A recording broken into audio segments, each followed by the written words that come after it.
dad badan baa u haysta qoladii salaamta ahayd ama dadka qaarkii inay necab yihiin Soomaali ragga Soomaaliyeed ku dhagan baa ka mid ahay taa micneedu ma aha inaan Soomaali diidanahay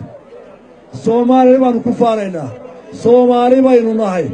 walaalaynu nahay shalay baynu midownay dad baynu isku xignaa dhibaatadoodu wayna dhimaysaa dhibaatadoodu way dhimaynaa laakiin waxaynu leenahay haddii wixii aan wadashay dawladda xilka inaga dubtay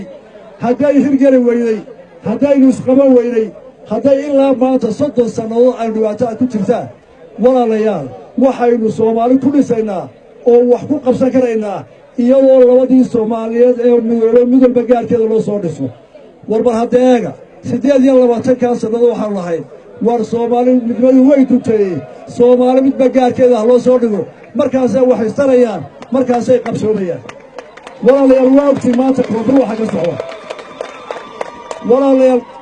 waynu u ducaynaynaa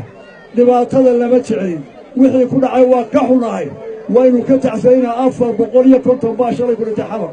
waa dadkeena waa ka dabqanaynaa laakiin sidaan nahay waxba isugu tari karno isma qaadi karno waxaanu wax u tari karaynaa Soomaaliland oo noqoto dawlad xor oo caalamku aqoonsan yahay oo iyagana u gubato ceelka soo saarta ilaa iyo 20 sano eraygaas aan loo taaganaa marka loo eego Soomaaliya jecel Soomaali sugeeyay soo asaasay Soomaaliland baahay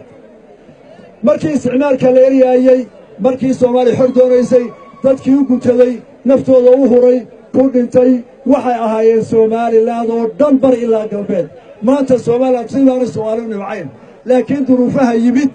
waxay noqotay xeerarka caalamka ama jiiri karo oo mid walba dalgaar u noqday Jabuuti waa dalgaara oo Soomaali Itoobiya waa dalgaara oo Soomaaliya Kenya waa dalgaara labadeena Israaciil kaarba ku dhacdo oo inaga duntay marka inaynu teeni gaar u dhisno